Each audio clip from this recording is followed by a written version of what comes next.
میں کہتا ہوں مدرسے چھین رہے نا، چھین لینا چاہیے، تاکہ یہ علماء جب تڑپیں گے، ان کی آنکھوں سے آنسو برسیں گے نا، تب قوم میں انقلاب آئے گا انشاءاللہ۔ اور مسلمانوں کے لیے یہ بھیک مانگنا نا، یہ تو ہمارا سمبل بن چکا ہے، ہماری علامت، ہماری پہچان۔ السلام علیکم ورحمۃ اللہ وبرکاتہ۔ دوستوں رک جائیے، ویڈیو کے اسکپ بالکل نہ کرنا ہے آپ کو، اس لیے کہ میں آج آپ کو ایسے حقیقت سے روبرو کرانے جا رہا ہوں، ایسی سچائی آپ کو دکھانے جا رہا ہوں کہ یہ ویڈیو دیکھ کر کے آپ کے بدن کے اندر کے جو خون ہے وہ خون بھی ابال مارنے پہ مجبور ہو جائے گا، اور آپ اپنے تصور کی دنیا میں کھو کر کے اور اس بات کو سن کر کے آپ سوچنے پہ مجبور ہو جائیں گے۔ دوستو دنیا کے اندر جو مسلمانوں کے ساتھ ظلم و زیادتی کی جا رہی ہے، اس کی حقیقت کیا ہے، میں اس سے آپ کو روبرو کرانے جا رہا ہوں۔ آپ اس ویڈیو کو دیکھیے اور سوچئے ضرور اس بات کو لے کر کے کہ یہ مفتی صاحب، یہ مولانا صاحب جو بات کر رہے ہیں، کتنی حقیقت اس میں اور کتنی سچائی ہے۔ اس ویڈیو کو دیکھیے اور اس ویڈیو کو پورا دیکھیے گا، چھوڑ کر نہ جائیے گا، اور آگے تک اپنے دوستوں کو شیئر ضرور کر دیجیے گا۔ اس ویڈیو کو دیکھیے لینا چاہیے، تاکہ یہ علماء جب تڑپیں گے، ان کی آنکھوں سے آنسو برسیں گے نا، تب قوم میں انقلاب آئے گا انشاءاللہ۔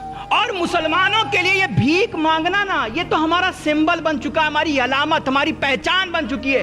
حتیٰ کہ اگر کوئی غیر قوم کا بھی انسان بھیک مانگنا چاہتا ہے نا، تو وہ مسلمانوں کا حلیہ اپناتا ہے، وہ مسلمانوں جیسے کپڑے پہنتا ہے، وہ مسلمانوں کے روپ میں آ کر کے بھیک مانگتا ہے، کیونکہ اس کو بھی پتا ہے کہ اس حلیے میں بھیک زیادہ ملتی ہے۔ اور اگر تم نے یہ اپنے حالات نہیں بدلے، اپنی نیتیں نہیں پاک کی، اپنا دل نہیں صاف کیا، تو ایسے مر رہے ہو، مر جاؤ گے، اللہ کو تمہاری کوئی پرواہ نہیں ہوگی۔ آپ ابھی کیا ہونا، آپ کی حیثیت ایک بوجھ کی ہے، مسلمان ابھی بوجھ بنا ہوا ہے۔ اور یاد رکھیں میرے بھائی، بوجھ اپنا سگا بیٹا بھی ہو جائے نا، اپنی اولاد بھی اگر بوجھ بن جائے، تو گھنٹے 2 گھنٹے کے بعد اسے بھی اپنی گود سے اتار دیا جاتا ہے۔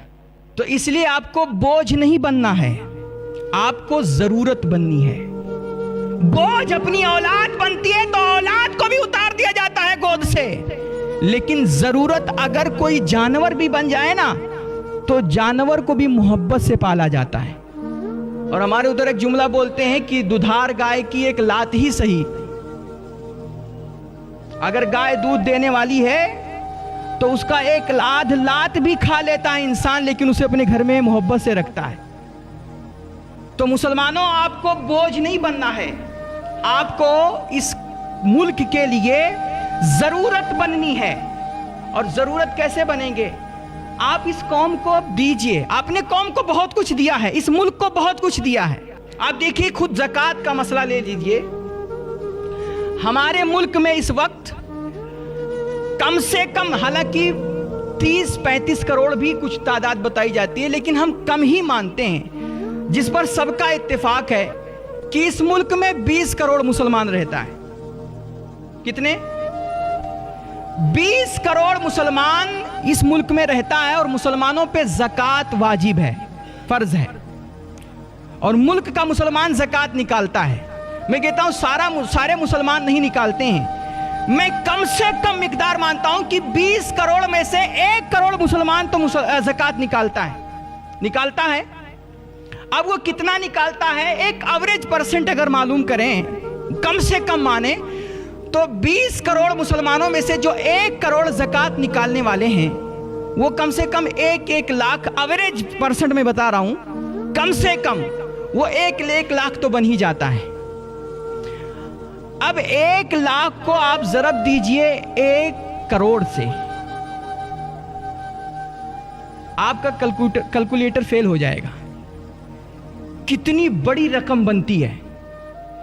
ہر سال اتنی بڑی رقم مسلمان دے رہا ہے، انویسٹ کر رہا ہے، یہ ملک میں ہی دے رہا ہے۔ دینے والوں کی کمی نہیں ہے، کمی لینے والوں میں ہے۔ مسلمان دے تو رہا ہے،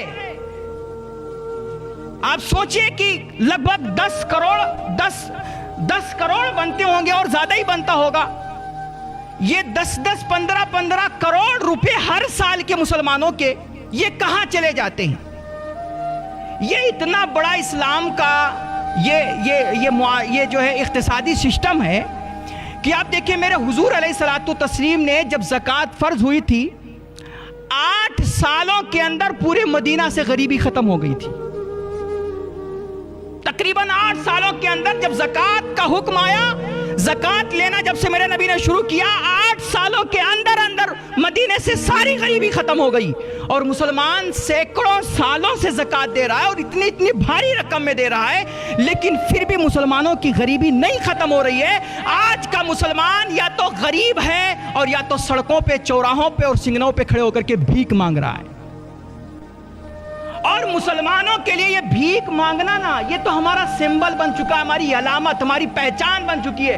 حتیٰ کہ اگر کوئی غیر قوم کا بھی انسان بھیک مانگنا چاہتا ہے نا, تو وہ مسلمانوں کا حلیہ اپناتا ہے, وہ مسلمانوں جیسے کپڑے پہنتا ہے, وہ مسلمانوں کے روپ میں آ کر کے بھیک مانگتا ہے, کیونکہ اس کو بھی پتا ہے کہ اس حلیے میں بھیک زیادہ ملتی ہے. یہ غریبی ہمارے دور سے کیوں نہیں ختم ہو رہی ہے؟ وہ اس وجہ سے دینے والوں کی کمی نہیں ہے. مسلمان بہت پیسے دے رہا ہے, لیکن جو پیسے لے رہے ہیں نا, ان کے اندر ایمانداری کی کمی ہے. وہ بے ایمان ہو چکے ہیں, وہ حرام کھا رہے ہیں, اور یہ حرام خوریاں کر کے, یہ بے ایمانیاں کر کے, یہ قوم کے پیسے فطرہ زکوٰۃ کر کے تم سوچ رہے ہو کہ ہم ترقی کر لیں گے. بھول جاؤ اپنی ترقی کے, اور اگر تم نے یہ اپنے حالات نہیں بدلے, اپنی نیتیں نہیں پاک کی, اپنا دل نہیں صاف کیا, تو ایسے مر رہے ہو, مر جاؤ گے. اللہ کو تمہاری کوئی پرواہ نہیں ہوگی, قدرت کو کوئی پرواہ نہیں ہے تمہاری, اور تم شکایت کرتے ہو کہ حالات خراب ہیں, تم شکایت کرتے ہو کہ ماحول خراب ہے. یعنی کہ یہ مسلمان اتنے حالات خراب ہو گئے, اور کتنے پیسے ہیں اس کے پاس. آج کہہ رہا ہے کہ ہمارے مدرسوں کو ختم کیا جا رہا ہے, اور ادھر ادھر اب یہ سوشل میڈیا پہ رو رہا ہے. اگر ٹھیک ہے, بڑی معذرت کے ساتھ میرے خیال سے بات بہت لوگوں کو بری لگ سکتی ہے, لیکن آپ سوچئے کہ یہ مدرسے اکا دکا بڑے بڑے مدارس کے علاوہ اتنے سارے مدرسے ہمارے ملک میں چل رہے ہیں. 5 لاکھ سے زیادہ مدرسے ہیں ہمارے ملک میں, 3 لاکھ سے زیادہ, 5 لاکھ سے زیادہ مسجدیں ہیں, لاکھوں لاکھ علماء اور ائمہ ہیں. اتنا سارا سب کچھ ہے, اور اتنے جلسے ہو رہے ہیں کہ کبھی کبھی کچھ حضرات تو ہیں کہ ان کا ایک قدم جلسے میں ہوتا ہے, دوسرا قدم بھی جب اٹھتا ہے تو جلسے میں پڑتا ہے.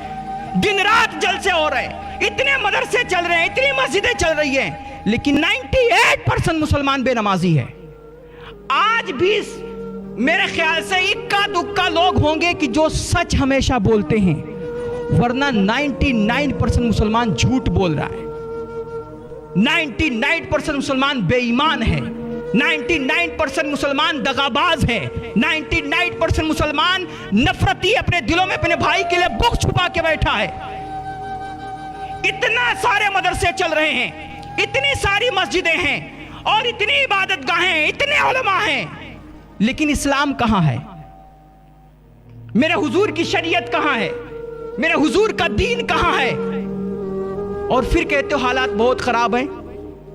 اور اتنے سارے مدرسے ہیں, آج جب مدرسوں پہ یہ قانون بنائے جا رہے ہیں ہمیں اس کا افسوس ہے, لیکن ابھی جب قانون بنے تب تمہاری آنکھ کھلی, اس سے پہلے تم کہاں تھے؟ اور آج وہ سرکار, مطلب تم لاکھوں لاکھ عرس کر دو, لاکھوں لاکھ قوالیوں میں خرچ کر دو, ایک رات میں 50-50 ہزار کے جلسے کروا ڈالو, اور لاکھوں لاکھ ولیمے کروا ڈالو, ولیموں شادیوں میں خرچ کر ڈالو, اور مدرسہ چلائے سرکار, تمہارے مذہب کے لیے مدرسہ مسجد آباد کرے سرکار. تم اپنے پیسے خرافات میں خرچ کرو, فضول خرچیوں میں اڑاؤ, عیاشیوں میں اڑاؤ, اور مدرسہ چلائے سرکار. یہ کون سا انصاف ہے؟ میں کہتا ہوں مدرسے چھین رہے نا, چھین لینا چاہیے, تاکہ یہ علماء جب تڑپیں گے, ان کی آنکھوں سے آنسو برسیں گے نا, تب قوم میں انقلاب آئے گا انشاءاللہ, تب قوم میں انقلاب آئے گا. مطلب جو قوم ایک رات میں لاکھوں لاکھ جلسوں میں خرچ کر سکتی ہے ایک مقرر پر, وہ قوم مل کر کے اپنے گاؤں میں ایک چھوٹا سا مدرسہ اچھا نہیں چلا سکتی؟ آج یہ باتیں سن کر کے کتنی اچھی لگ رہی ہوں گی تمہیں, کہ مطلب بات تو صحیح کہہ رہا ہے مولانا,